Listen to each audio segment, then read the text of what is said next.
Hace unos días atrás estaba viendo las noticias por televisión y me interesó muchísimo escuchar acerca de los turistas que vienen a nuestro país, de los Estados Unidos, de Brasil, de Argentina, pero de Argentina y de Brasil vienen a nuestro país más a divertirse, a pasarlo bien, a ir a los clubes nocturnos, a disfrutar su dinero. Pero los Estados Unidos, ellos vienen al sur de nuestro país para aprender un poco más acerca de nuestra cultura. Y este es el tema que yo quisiera compartir, es el tema de la cultura. Pero para comenzar, tenemos que entender que hay un principio de los varios que quiero tocar esta tarde. Uno de ellos es que lo invisible influye lo visible, y lo espiritual lo natural. Desde la perspectiva bíblica, el cielo gobierna la tierra, y este gobierno debe establecerse a través de la iglesia. La tierra, o sea, las naciones, los países, los pueblos, en este sentido, ya han estado por mucho tiempo expuestas a influencias espirituales del enemigo a través de la historia. Estas influencias, o la función de la iglesia, debe ser deshacer o destruir estos esquemas, deshacer estas influencias que el enemigo ha traído. Dios levantó o escogió a Abraham, de que él levantó un pueblo a quienes les entregó los estatutos. ¿Pero para qué?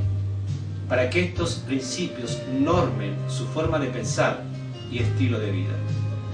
Cuando el pueblo de Israel tomó esta palabra y comenzó a meditar, comenzó a profundizar, comenzó a inquirir en ella, la palabra estableció un estilo de vida y patrones de pensamiento cuando ellos actuaron en obediencia. Proverbios, capítulo 23, verso 7 dice: tal es el pensamiento del hombre, así será su proceder. O sea, nosotros actuamos de acuerdo a cómo pensamos. La palabra estableció patrones de pensamiento, o llamémosle fortalezas, pero no en un sentido negativo, pues están basados en la palabra de Dios. Cuando esto influyó en el estilo de vida y se hizo colectivo o se masificó, entonces se hizo una cultura. Esta cultura es la cultura del reino, pues se establece sobre los principios de Dios, bajo la palabra de Dios. La cultura, el propósito de Dios era que esta cultura fuera una contracultura, no una subcultura. Y esta cultura se levanta en medio de una cultura ya establecida, o sea, la cultura pagana. Al entender por paganismo, usando una definición muy simple, sería todo lo que tiene que ver contrario a Dios. O sea, toda forma de culto contraria a Dios. Dios siempre ha querido darse a conocer. Y a través de la palabra se dio a conocer al pueblo de Israel. Y a través de la palabra es como se establece una cultura. O sea, aquí tenemos otro principio, que antes que una cultura fuera, fue un culto. Y antes que un culto fuera, fue un Dios. O sea, la cultura apareció a partir de un culto.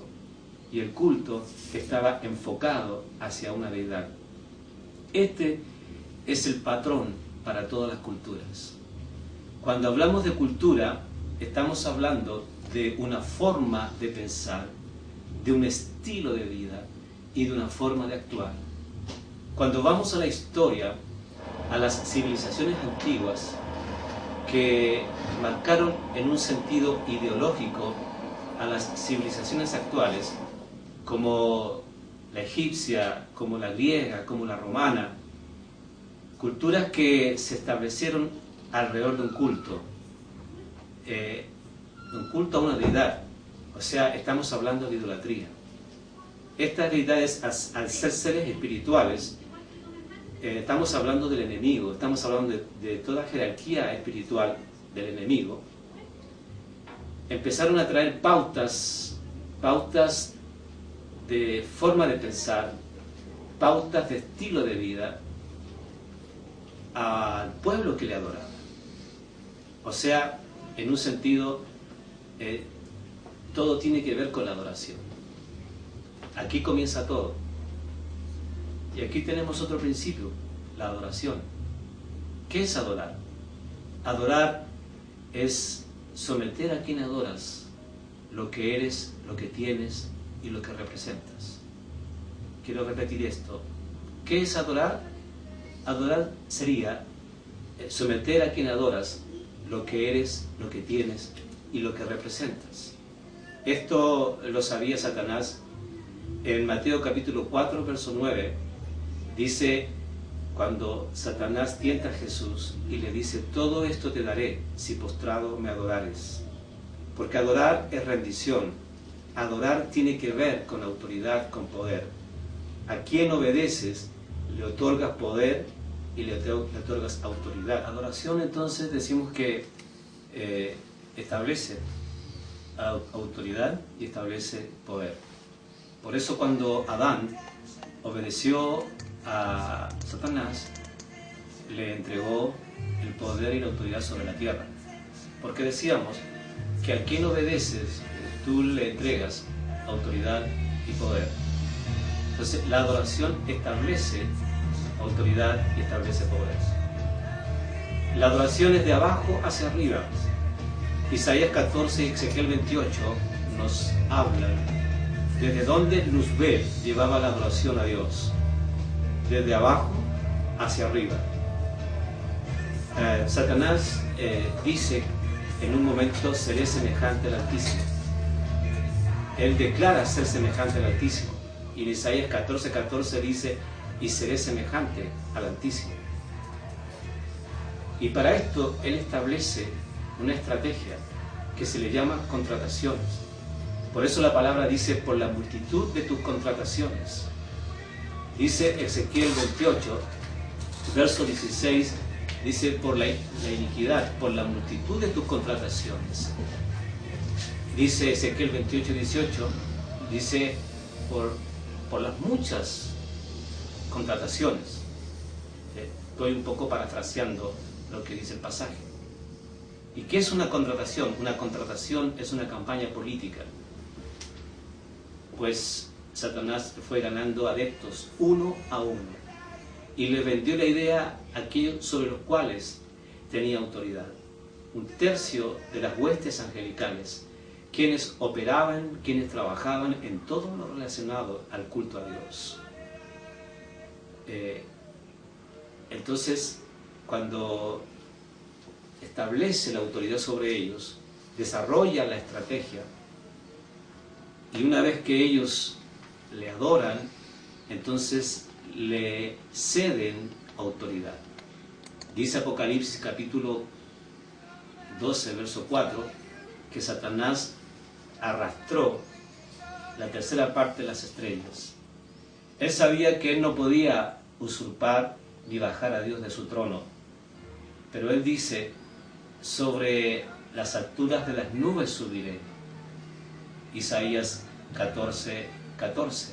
E Isaías 14, 13 dice, y subiré a los cielos, a lo alto, junto a las estrellas de Dios estableceré mi trono. Aquí trono tiene que ver con gobierno y estrellas tiene que ver con ángeles, según Apocalipsis 1:20. Entonces Satanás arrastró la tercera parte de las estrellas, Apocalipsis 12:4, y él desarrolla entonces esta estrategia para tener autoridad sobre ellos, y lo logra a través de las contrataciones. Entonces, ¿dónde se establece Satanás? Satanás se establece entre el segundo y tercer cielo, teniendo abajo todo, la tierra, el altar que él había levantado. Pero Dios emite su juicio sobre Satanás, porque hay tal tercer cielo. Pablo dice en la carta en el segundo de Crónicas, capítulo 12, verso 2, dice, conozco a un hombre en Cristo no sé si en el cuerpo o fuera de él, fue arrebatado hasta el tercer cielo. Entonces Satanás establece su gobierno sobre el segundo cielo, pero Dios emite su juicio sobre Satanás, y este cae de donde estaba, cae desde la posición de autoridad que él tenía. Dios le quita las jinetas, Dios le quita su fuente de poder, porque otra cosa importante es que Satanás cae desde la posición que él tenía, pero que él había usurpado. Porque cuando tú usurpas la autoridad, cuando tú te autopromueves, es eminente tu caída. Pero cuando Dios te promueve, Él te sostiene en el puesto. Él guarda para que tú no caigas donde estás, porque Él te ha puesto allí. Satanás, cuando cae, pierde su derecho legal. Jesús dijo en Lucas 10:18, yo vi caer a Satanás del cielo como un rayo. Dice Isaías 14:12, dice, ¿cómo caíste del cielo, oh lucero, hijo de la mañana? Derribado fuiste a tierra. Y Apocalipsis capítulo 12, verso 9, dice, y fue derribado a tierra y sus ángeles fueron derribados con él. O sea, Satanás cayó a tierra, pero él establece su fuente de poder, y su fuente de poder es el paganismo. El paganismo está infectado de espíritus, de demonios. Entonces el paganismo es su fuente de poder, estableciendo cultos, estableciendo formas de pensar, ideologías contrarios a la palabra, como el humanismo, como el materialismo, como el racionalismo, como el hedonismo, como el naturalismo, y todas las ideologías que hoy día están circulando en nuestra sociedad, y aún más en los lugares donde se les imparte enseñanza a nuestros jóvenes. Satanás, el principio de él es gobernar, establecer dominio en la tierra para luego influenciar en los cielos. ¿Cuál era el objetivo de la lucha cuando Daniel esperaba la respuesta de Dios con el príncipe de Persia? Era evitar que el ángel trajera la revelación, porque la revelación es luz. Dice el Salmo 119, dice, lámpara es a mis pies tu palabra y lumbrera a mi camino. Porque la revelación es luz. La revelación trae la dirección de Dios para nuestras vidas.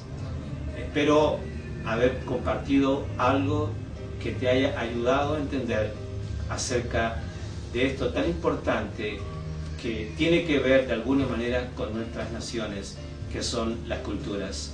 Dios te bendiga, bendiciones para ti.